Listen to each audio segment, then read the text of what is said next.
Hi guys, it's Mrs. Behrens. I have your science lesson for Thursday, November 12th. Today we will be starting the experiment for our final pollutant. Over the last few days we started polluting our ecosystems with two other pollutants. First we started with an imitation of acid rain using vinegar.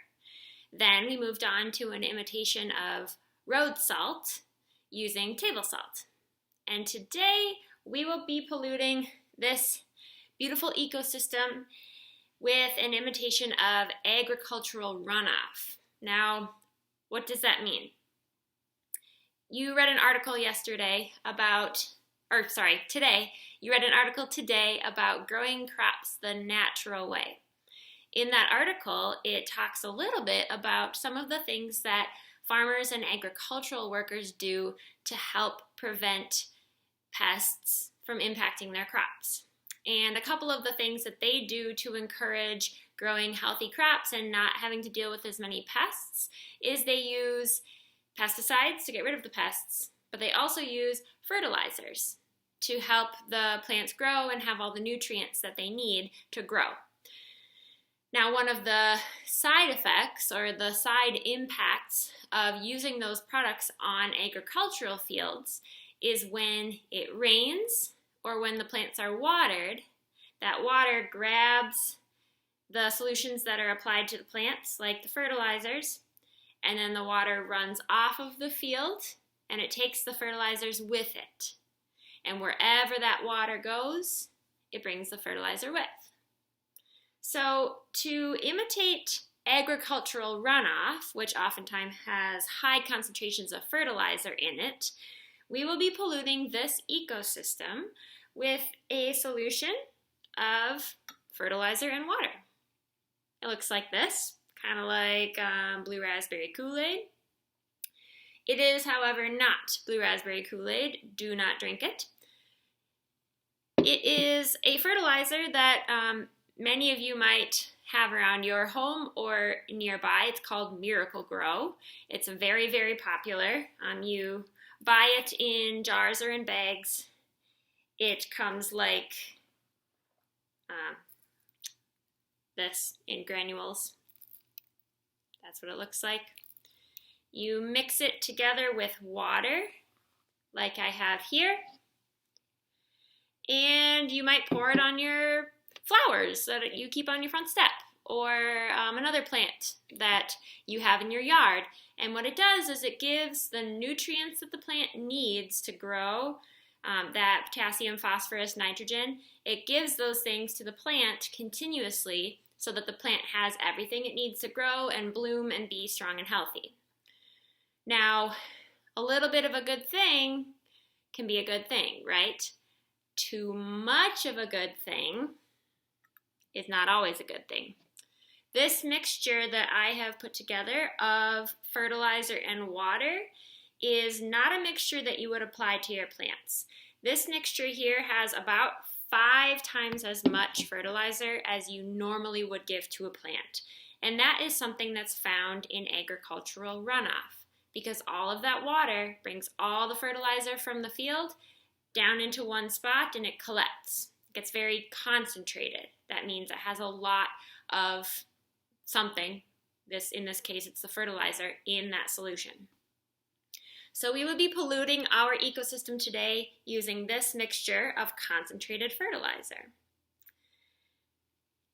Before we begin that process, let's talk about the scientific method. Every single experiment that we do follows the scientific method. Now, this is not something that we just use in school. This is the way that all researchers and scientists conduct their work out in the field, in the real world. First, you observe. We have been observing these ecosystems for a few weeks, and we have a good idea of the starting point, where they're at right now. Number 2, research question. What is it that we're trying to learn? In this case, we are trying to find out what happens to an ecosystem when it has too much fertilizer in it, when it is polluted with fertilizer. Step number 3, develop a hypothesis. That means prediction. When I think about all that we have read and learned and all that I know about these healthy ecosystems, I know that there are a lot of moving parts. There are plants, animals, living, non-living things that all depend on each other. And I want to think to myself, how are those parts of the ecosystem going to be impacted by this? By agricultural runoff, too much fertilizer, too many nutrients. What is going to happen? Pause the video now and record your thoughts in your science notebook using the template that's attached to this assignment in Schoology.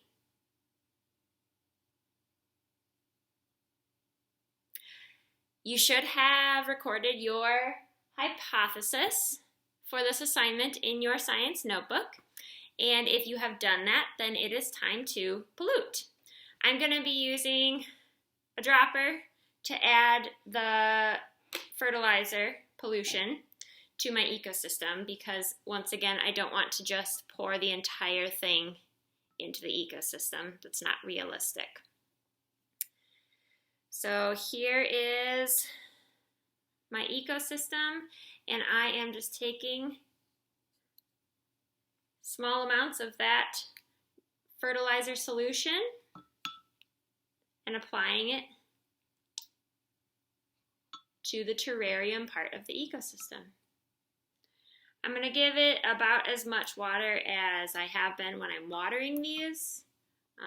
Again, you know, I don't want to give it too much water. I don't want the plants to lose their rooting or drown. But I do want to make sure that I am getting enough of the fertilizer in here that we will be able to study the effects. That seems like a good amount to start with, and we will see what happens. Remember to take a picture of your hypothesis that you wrote in your science notebook and submit it to this assignment in Schoology.